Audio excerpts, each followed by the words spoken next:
I wasn't going to make a video on this. I was just simply going to deal with it, figure it out, and move on. Kind of like nothing happened. Then I started thinking about it and figured what good would that do to you guys if I didn't make a video about this. So here we are. But first, I want to go show you guys something that came in that I mentioned in my last video, and just the transformation. So I finally got the stand in, or the storage rack, and it pretty much cleaned up this entire area. Most of this, I'm going to say probably 98% of this stuff is all for the Neon SRT4, and then there's some stuff on there for the Civic. Like you can see the deck lid and some of the interior parts are for the Civic. And then we got all this mess, which is 90% of the Civic stuff. So I'm going to have to order another one of these to fit the rest of this on, and it can fit in between here and the light outlet thing right there. And I'll just move this down a little bit more. But yeah, super happy with it. I ended up getting this thing on Northern Tool. If you've never shopped at Northern Tool, or if you don't have one, or if you do have one local to you, I highly recommend going in that store. If you are somebody that likes to build stuff, you know, buy tools, anything for your garage or your shop setup, they have pretty much everything in there. I always find something new every time I go in there, but I bought this thing online and had it delivered to me because it was free shipping. So there's no point in me driving there because it's a little bit of ways away from me. So I just ordered online, waited a couple days, and they shipped it to me for free. It is kind of expensive. It's not really a cheap one, but it is a heavy duty one. And when you read the reviews, if you ever go to find out and buy this thing and read the reviews on it, there are some negative reviews about it, saying that they switched the style up. They say this one's not as heavy duty built as the other one they used to sell back in the day. But to me, this thing, I mean, I've got some pretty heavy stuff on it. Like you can see it's filled, it's got exhaust stuff, and it's not bending, it's not doing anything out of the ordinary. So I don't know how much heavy duty you need. And I'm gonna putting all these totes and stuff on, you know, next one I get. So for me, this is perfect because I can get a couple more of these if I need to, and I can put like painted parts on it or anything on these and just clear up the shop space. And they fit against your wall. It's all steel, so it's pretty heavy once it's built, and it's not on rollers. You can it's got holes to where if you want to put wheels on it, you can. But I'm not going to do that. I'm just going to leave it because it's going to be stationary for me. But really, really happy with it. This thing was easy to build. It's big, but it looks complicated, but it's super easy to build. There's a lot of pieces to it, but it all pretty much snaps together. And just, there's a couple bolts and a couple spots. Other than that, it took me probably 25-30 minutes to build this entire thing. So super happy with it. Super happy with, the quality of it. It's all like, I wouldn't say it's painted or powder coated. It's just kind of maybe just spray painted. I don't know what they do from the factory on these, but it's definitely not powder coated or anything like that. So it could chip. Obviously, the heavier stuff you put on there, you're probably going to chip it over time. But other than that, I'm really, really happy with it. It is expensive. It's like 72 by 77 by 24, I think is what the dimensions are. So it's pretty big. So it can hold a lot of stuff. So for the price point, when you get into shelving like this, you can go on Amazon and look at a ton of these kind of similar setups that are like anywhere between $100 to $200. Mostly around like $100 to $150. But you want to read the reviews on them because a lot of them, they look good in the picture, but when you start reading the reviews and looking at the pictures of people actually building them, they're small, they're kind of cheaply made, and they tend to bow when you put a lot of weight on them. So be careful if you're looking to buy storage racks. Just spend the money, buy a really good one. I know these are not the most expensive you can buy, but you can buy industrial ones that will go to the top of your ceiling if you really want to. And those are really, really expensive. But this thing, shipped to my house is like 240 bucks. So to me, that's not terribly bad for what I'm using it for, to clean up the space and give me more area. Because it literally cleaned up all of this. All this right here was just all these parts. So like it cleaned up a lot. So I'm going to clean up all the rest of that. And just have everything organized. Because when you tear down cars, I've got 2 of them fully torn down right now. It's a lot of parts. So having somewhere to kind of put them where they're not on the ground, it's awesome to have. So, but yeah, look at those if you're interested. Northern Tool is where I got these. But yeah, let's get on to today's video.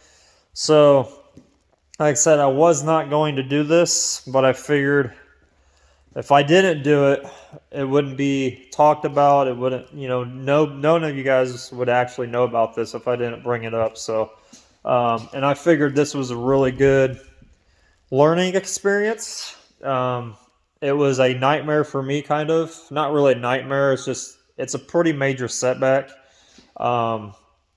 We just had New Year's and Christmas, and I was out here one of the days off. I think New Year's Day I had off.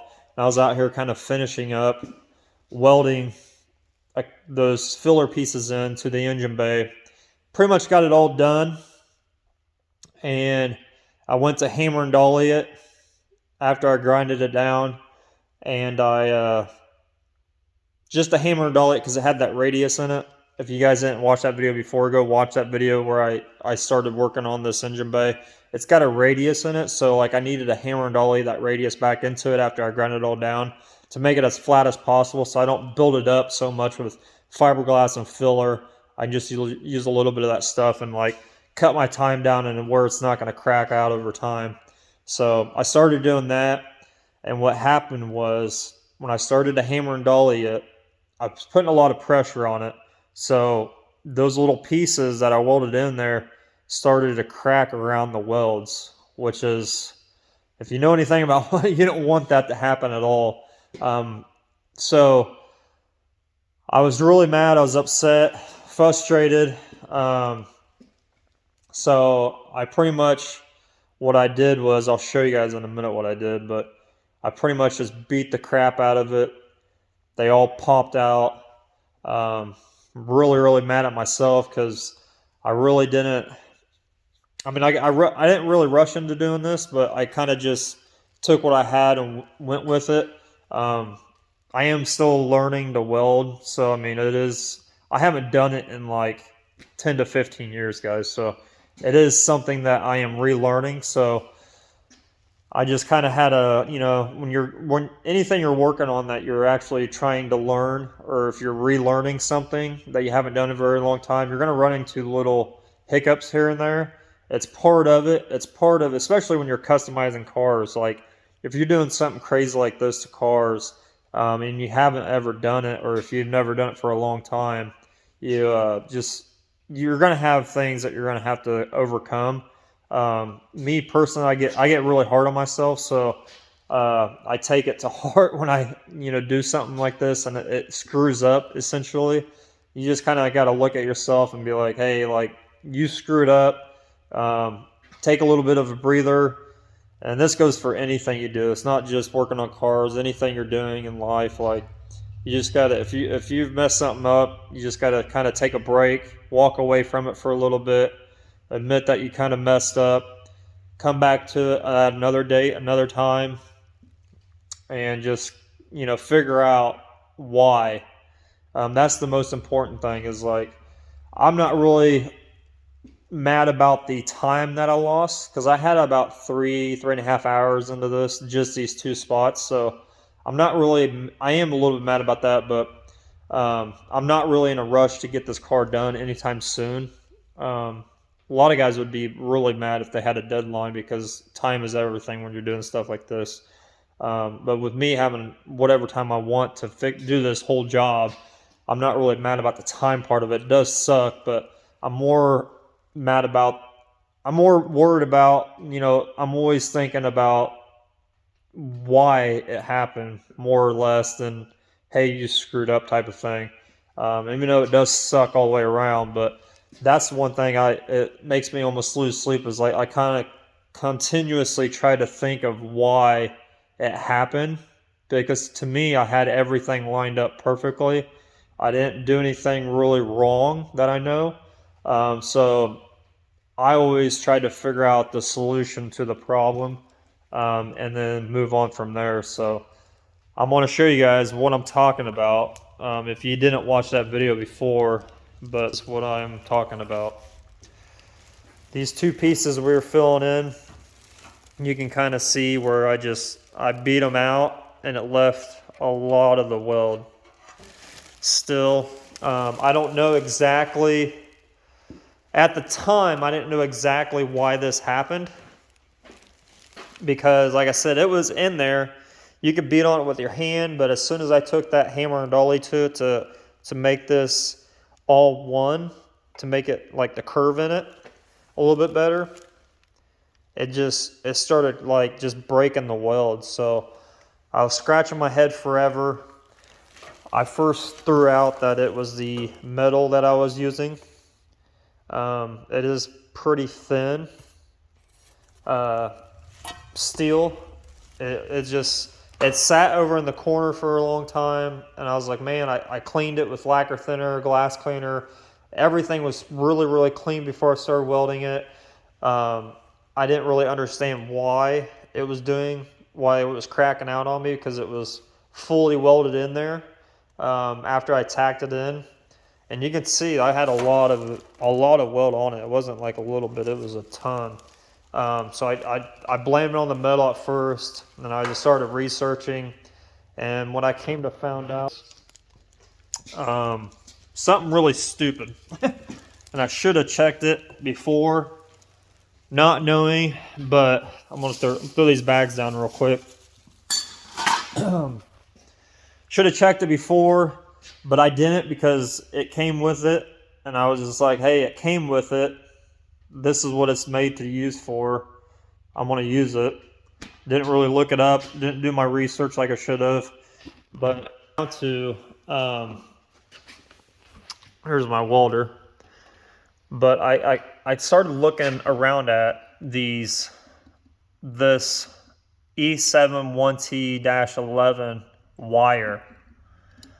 As you can see on here, it doesn't really say anything about what it's used for. A lot of times when you buy wire, it'll say up here like what it's used for a little bit.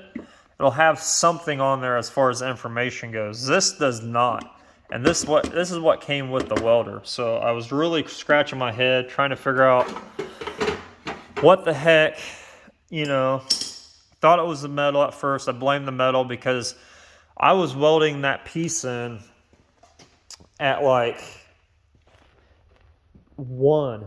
You know, my voltage was at 1 when I was tacking it in, and it was still just like blowing through it a little bit, and I was just barely hitting it. So I tested it out from 1 to 3 on the volt side, and then from 10 to like 40 on the wire speed, and I kind of found a sweet spot without blowing through it.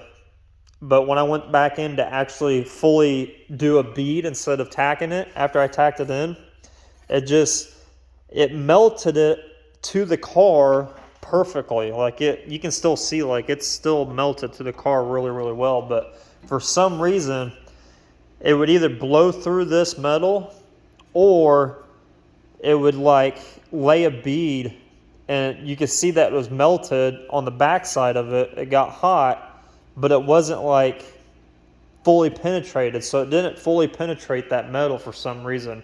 It either just blow through it, or it would look like that it did penetrate. Really, really weird. Thought it was a metal, messed around with the settings a bunch of times. Took me forever to figure out what it was.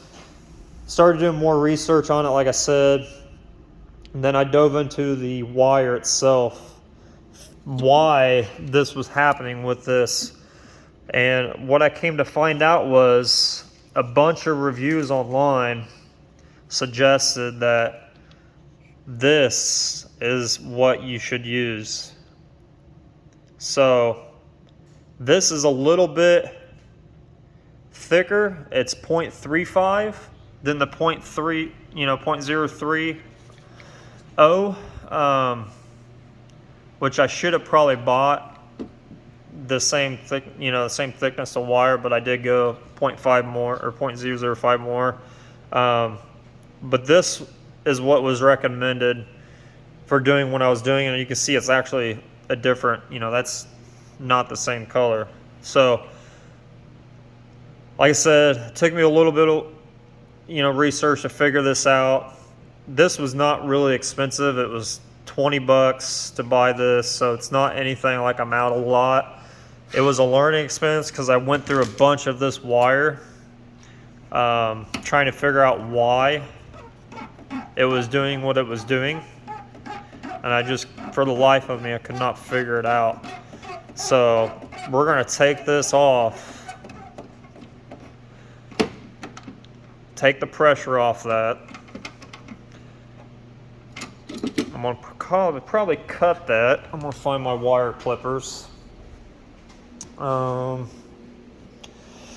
Had them around here somewhere.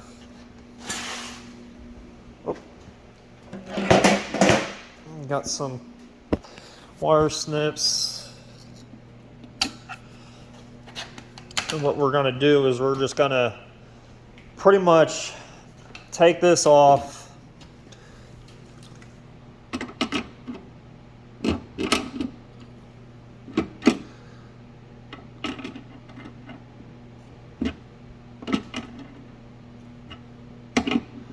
This little nut comes off. It's really not hard to do it, but this will show you guys that,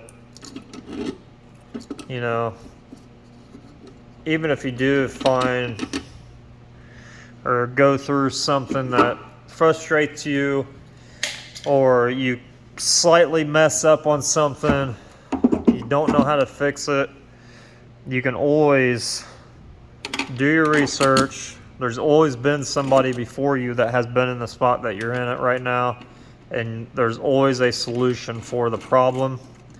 You just got to find it. Especially today with the internet, everybody's been through it, and it's not anything that you should feel bad about, even though you're going to, because in your eyes, if you care about what you're doing, it's just going to suck. But there's always a solution to your problem. And this, I have a feeling, is going to be my solution. I want to get this thing wired up. We're going to power this sucker on. Also, I didn't tell you guys this, but I ended up buying, which I didn't even know about this, but I ended up buying some more metal. Bought a sheet of it. It is, I'll show you guys what thickness and everything I bought. It's right there. It's 22 gauge steel, which will be a little bit thicker than what that piece is up there. It's actually a lot thicker. And this is just overall better, in my opinion. And I didn't even honestly know this, but when I went to go buy the wire, I got my welder set up at Rural King. And if you guys didn't know this, they sell these all different models at Rural King. Relatively inexpensive for a welder setup. You pretty much buy everything. You can buy the gas there if you want to. But I did not know that they sell sheets of metal like this. If I would have known this, I would have just bought new metal instead of using that stuff I had sitting over there.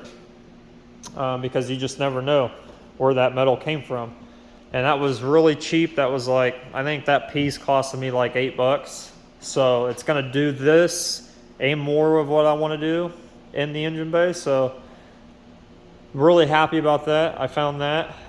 So yeah, if you're looking for anything, pretty much, if your store is big, I've got a couple stores near me. One's smaller than the other one, and the bigger one is what carried all this stuff. Some of the smaller stores might not carry everything, but that store has pretty much. Every time I go in there, it's like Northern Tool. I find something that I want every single time. It's addicting. So it's really cool that I can actually go there and buy my sheet metal directly from them. I know where it came from. I know what it is. It's all labeled. It's all cut to different sizes. If you want a bigger size, you can get a bigger. If you want aluminum, you can buy aluminum. If you want to buy diamond plate, you can buy diamond plate. They just have it all. So it's really, really cool. I think it's really, really cool. I mean, some people might think it's stupid, but yeah, they have everything you need. Just go in there and get what you need. But I'm going to run this through and get this thing cleaned out, throw this wire away, and we're going to fish this new wire all the way through our gun here. So that's the plan. I'll come right back to you guys. All right, so we got the wire installed, all of it. Had a little bit of issue. When I ran it through, I didn't hold this. When you put the wire on, you want to make sure the wheel doesn't spin on you, because once it starts spinning as you're feeding it, this whole nest will come apart and it will literally make a nest. So before you get your bolt or your nut in the washer and the spring on there, just make sure you hold that, or else you're going to have a nightmare like I just did.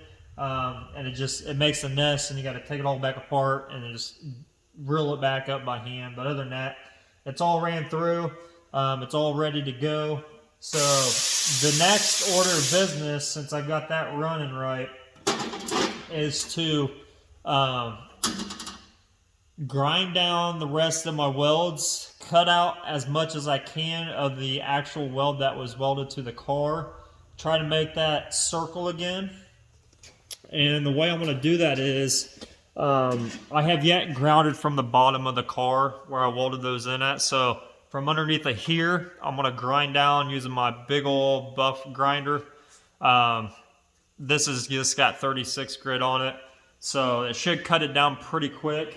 And then what I'll do is I'll take my other grinder and try to cut out that circle. If this doesn't cut it out from all the heat and grinding it all back off, if it doesn't just fall out of there, I'll take another grinder and actually make my circle, my oval back. And then what we'll do was, just like the last video I tried to make, the very first one about starting this process, I'll take that metal, make my template with the Sharpie, clean it all up, get everything cleaned with lacquer thinner, kind of score it with my grinder a little bit, make sure it's fresh, make sure all the oils and stuff are out of it, put it back in there, and then we can start welding, and I'll come right back to you guys.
Alright, so now we're in the step of being back to somewhat normal. I'm going to clean this metal up really good. Go and get some thinner on it. Get these stickers off the back of it.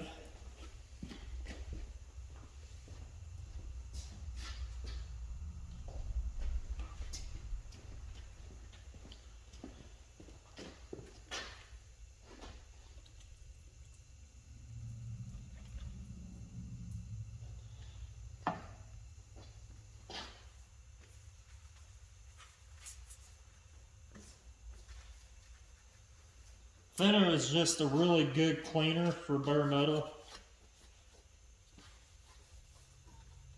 It really gets it all clean, really nice. It gets all those oils and everything that's else is on there. You can kind of see how dirty it is.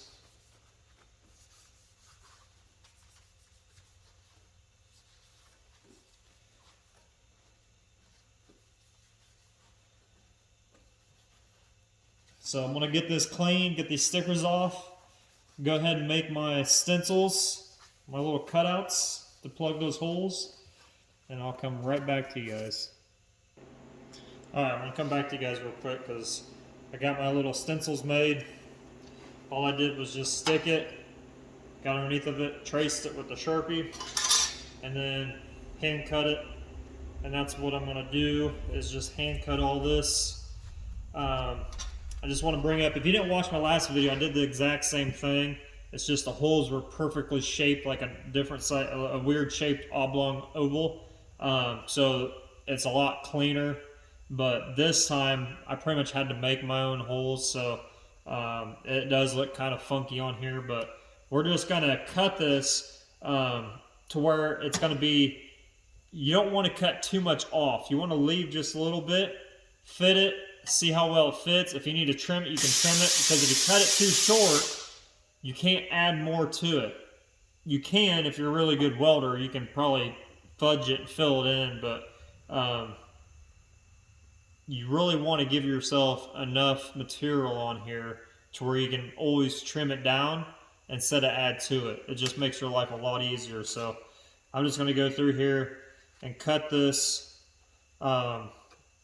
kind of on the outside of the Sharpie line here.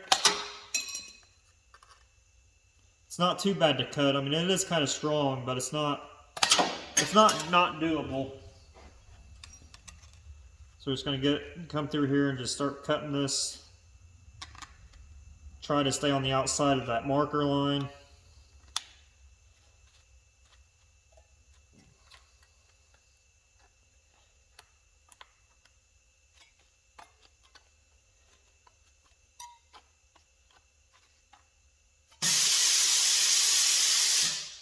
It doesn't take too long to do. And it's really, if you don't have any specialty equipment to cut this stuff. Now, if you have really thick metal, obviously you can't do this. So it's going to be a little bit more of a hassle. But then you're going to have to buy some really heavy equipment to cut your metal. But for me, with this metal, I'm not trying to really beef anything up. I'm just plugging holes, so I don't need to have thick metal. It might make it a little bit easier to weld for me, though. Thicker the metal, the hotter the heat.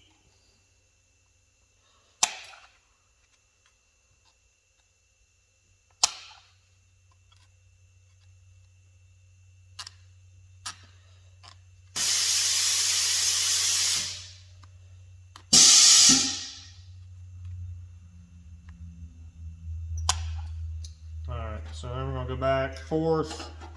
I think this is how I did it, somewhere along these lines. Maybe not like that.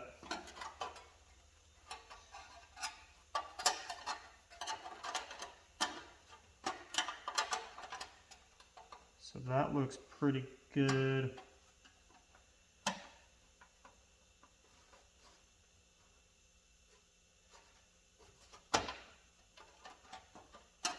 Close.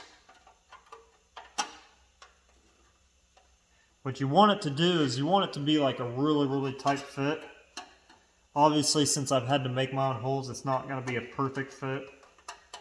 If I didn't screw up on the last one was really tight and it was really good. Because the more even your metal is when you weld it to the surface that you're welding against, and you get it clamped down really nice and good and flush, it's gonna be easier to weld.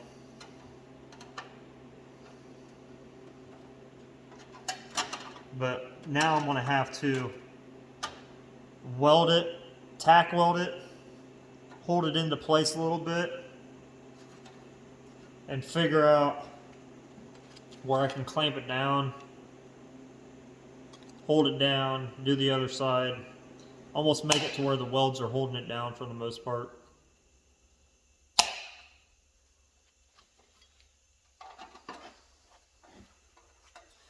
It's just going to make my life a little bit harder. I'm going to bend it a little bit too.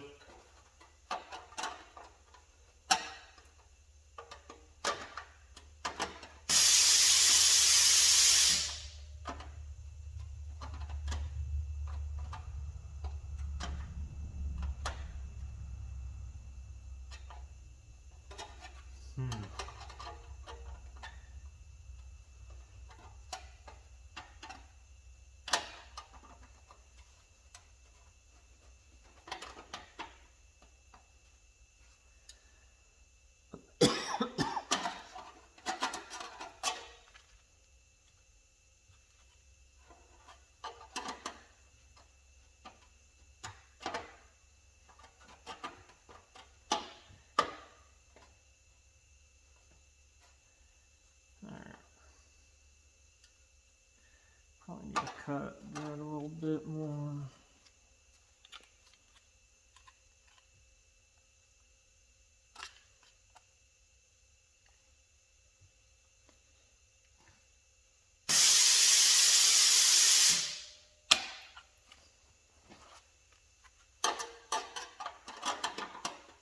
You just gotta keep going back and forth. This is probably the most time-consuming part.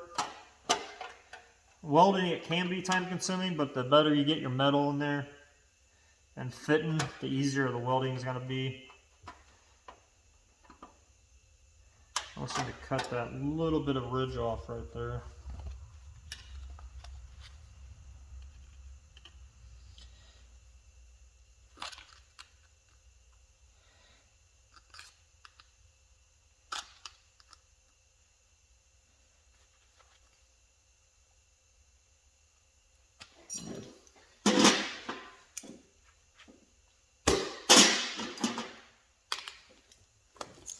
I'm going to grab my angle grinder, just shape it a little bit.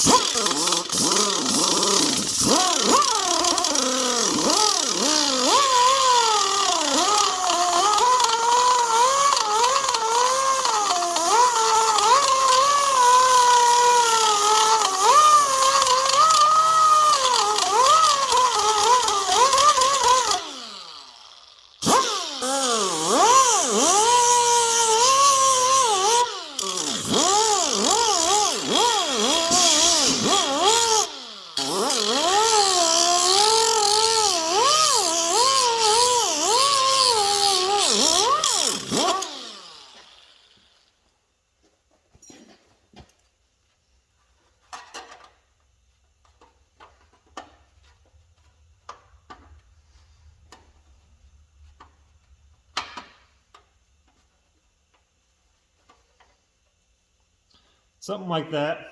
That's not too bad. The idea is to where when I get to, I'm doing a, not really a butt weld, pretty much a butt weld without a backing is what I'm doing. So I'm trying to get it flush to where it's not going to be lower. That way when I look inside the wheel well, it'll actually be just like on the top. So it's all flush instead of having that little bit of metal hanging down. Because you could just put a backing and weld it as a backing on here and just weld it and be fine, but I'm trying to make it totally flush.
Wow, I went a little bit too far.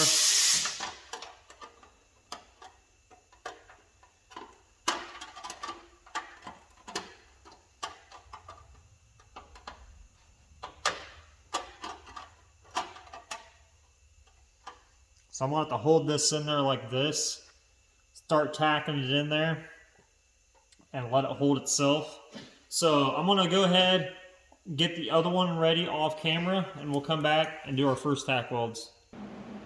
Alright, so before I start welding my patches in that I've got made here, I figured I would set it up with some old pieces that I got cut off from the patches and just do a test just to see if there's any difference from the wire before. So I've got my volts set at 2 and my wire is like 25, so kind of medium, but I'm going to do like a tack to see if it penetrates good enough and figure out my points to where it's going to penetrate and not burn through it.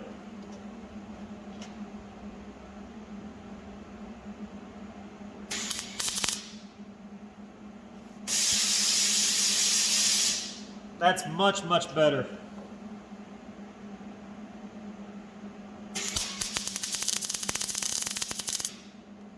Oh yeah. Now we're cooking. The thing is to get it to where it's going to actually penetrate it. So I'll put another bead up here and we'll do like what we call a break test. Underneath of it looks pretty good. I'm going to crank up the heat just a little bit.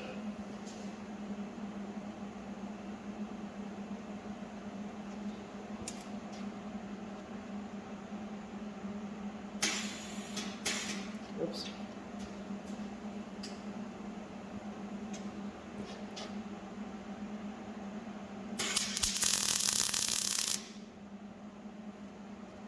I like that. I'm going to turn the wire down. I turned the wire up a little past 30. It was like 31, 32.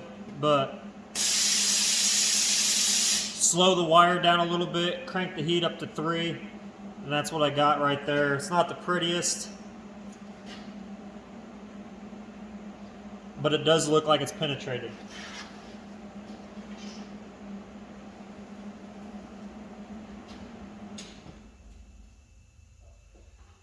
So from here, we take it and we do what we call a break test. You can kind of see on the back side of it, you can see the penetration right there. Like I said, it's not the prettiest for a little bit of a weld I just did on that. But it's gonna be grounded down and hammered and dollied anyway, so it doesn't really matter.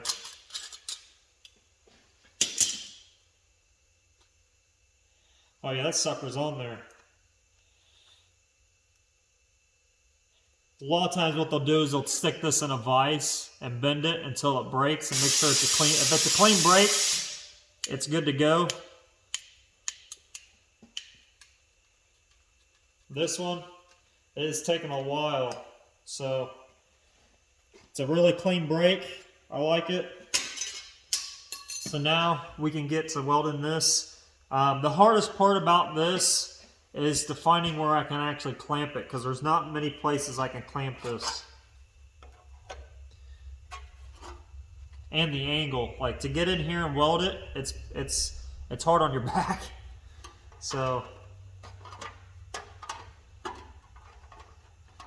and this isn't totally flush either. That's the only bad part about this right here, is it's not like totally even all the way around it. So I really got to be careful where I put it.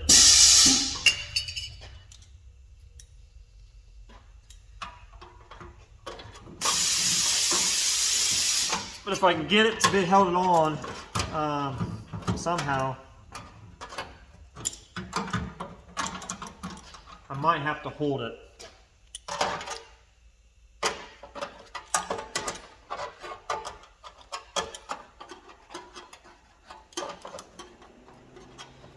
Because what happens is when you're welding this stuff, it pushes pressure against it, so it moves, so you really need to get it clamped down. I just don't have any really big clamps.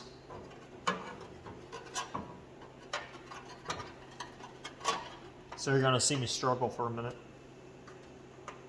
Which I don't care. You guys at this point are learning from my mistakes. So it's just part of it.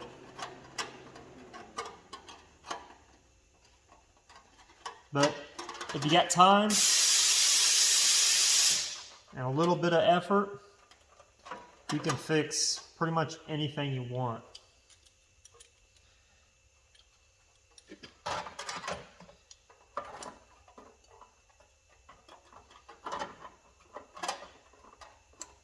Yeah, I'm gonna have to hold it to weld it, so this is gonna be fun.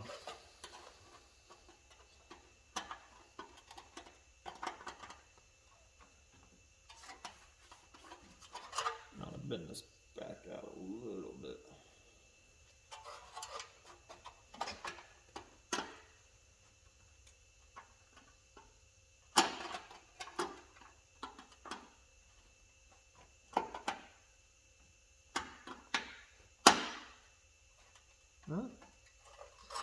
I kind of got it in there, but there's a big gap, so I want to be really careful.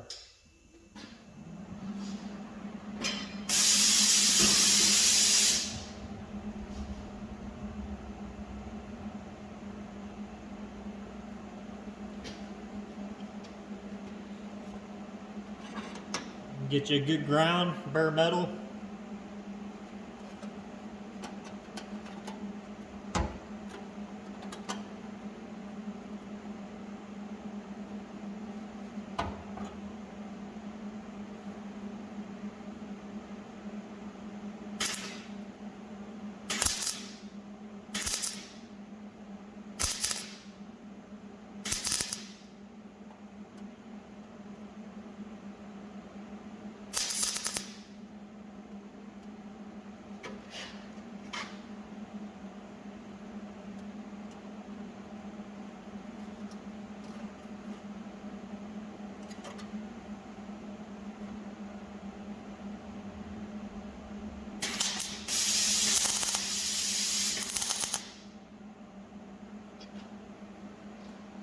Get you a couple tacks on there.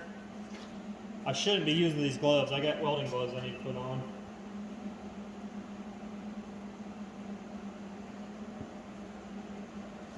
These are just mechanic gloves, so these are what you really should be using.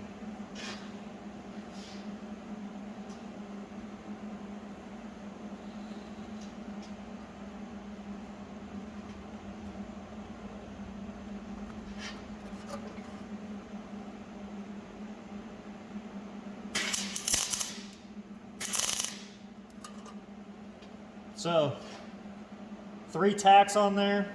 I'm going to double check it.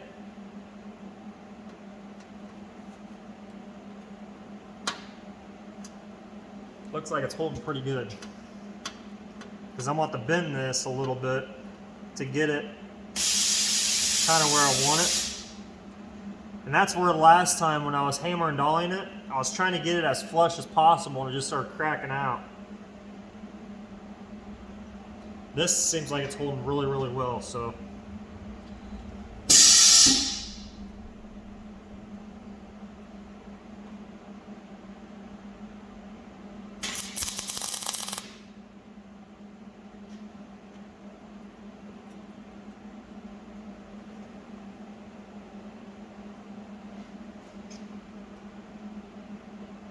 Oh yeah.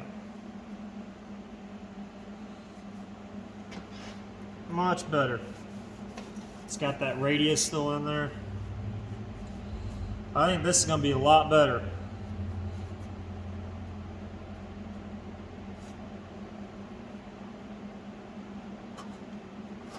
So I'm going to do this to the other one.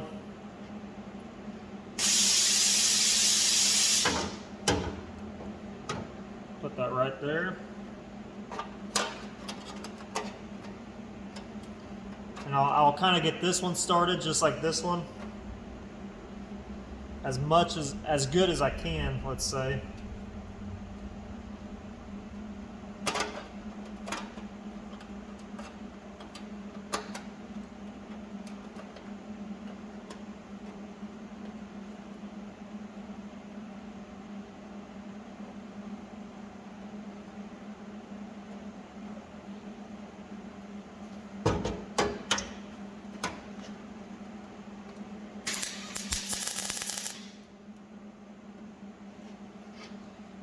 Got a good tack going on there.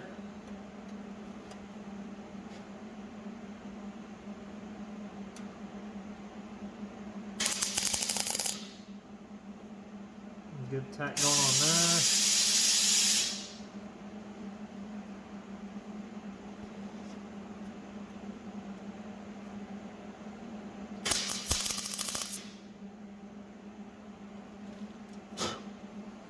Got a little bit of fire. It's to be expected.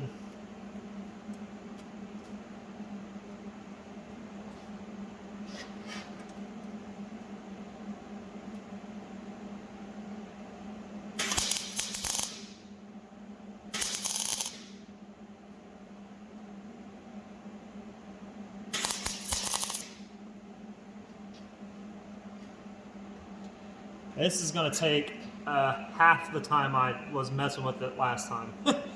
Even with these big old gaps I got to fill, I mean, that is in there a lot better than it was last time. Last time you can almost flex it. I thought it was just because it's, you know, flimsy metal. Like this thing is like, I can almost bend it with one hand. Like it's that flimsy.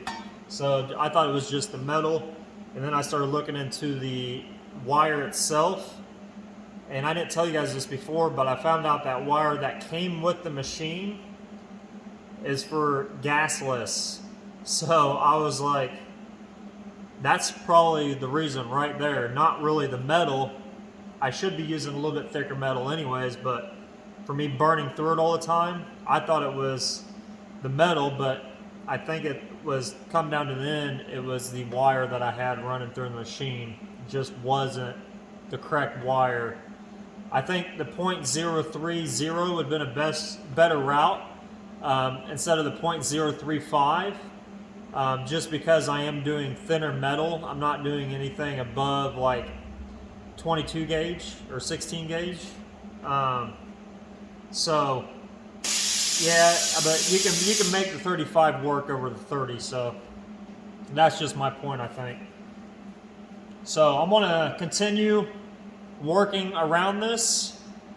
I just wanted to make this video. It's getting kind of long. It's already 56 minutes long, so I'm going to cut it short right here. But you guys can see now the difference. Like, I know I didn't show last what it looked like after I got done welding it, but to me these welds are a lot cleaner. Even though they're just tack welds, I know that I can start at one of these tack welds and almost run a bead around it and be perfectly fine with it. So just goes to show you guys that you can, if you got some time, you know, you got some time, you put a little bit of effort into it, even though you mess something up, like, most people would think this would be major. Like, it's a major fix if you're not used to fixing screw-ups. That's how I kind of got good at painting, is when I first started painting, I didn't really hack things out. I just wasn't using correct materials at the correct times. Like, I didn't know the tech on them very well. And it caused me a lot of issues. So it took me a few years to figure out how actually paint works, what I could do to it, how I can manipulate it. And once I figured out all those and having all of my screw-ups, figuring out how I could fix those, that's how I got really good at painting. It took me a few years, but I can pretty much now fix anything without stressing about it and fix it pretty quickly if I do have a screw-up when I am painting. So this is kind of the same thing, even though it's a totally different field. If you just understand what it's doing and try to figure out why you screwed up or why it's doing what it's doing, and take a little bit of time and effort in figuring that out, you can pretty much figure anything out at that point. It kind of gives you a little boost of confidence, and then your stress will go away too at the same time, because a lot of people would probably stress over this. I just got mad and frustrated and I just left it, and I came back out here and I worked on it a little bit and figured out why it was doing what it was doing. And once I figured that out and figured out what I needed to fix it, it was fixed. So just my little 2 cents there. Hopefully that helps you guys. Hopefully you guys can relate to this, especially the guys that aren't, you know, if you are learning this as well. Because I'm pretty much making it to be where, like, I am starting fresh from this. Even though I've done this in the past, it's been a really long time, so it's pretty much brand new to me all over again. So I'm new to it as well. So hopefully a lot of you guys can relate to, you know, doing this kind of stuff. That's why I kind of make these videos to where I don't edit them a lot. I really don't edit them at all. So this will be like a run-on video. But that way you guys can relate to it, and you can also learn from it at the same time.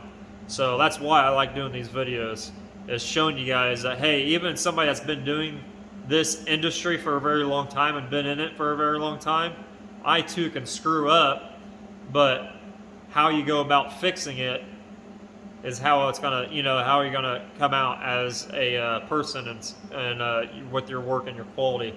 So hopefully that makes sense to you guys. I want to cut this off right here. I appreciate you guys watching. Sorry for the long video. It's gonna be an hour long, but I know a lot of you guys like this kind of stuff. You guys like a lot of people like to see the screw-ups and how the people go about fixing them, because you never know, somebody on the other side of this might be watching this, might be going through the same thing and still haven't figured it out until they see this video, and then it clicks for them. It's like, that's what I can do to fix it. So hopefully this can actually help somebody in the future, or if you're getting into welding or you're getting into working on cars like this, modifying cars, this should help you guys out a little bit, as I just give it to you raw. There's no BS. I show you guys my faults. I show you guys the in progress. And I think that's kind of cool, because a lot of people don't show you guys their screw-ups, let's say. They all show the good and glory. They don't really show you, you know, when they put a run in a car, how you fix it.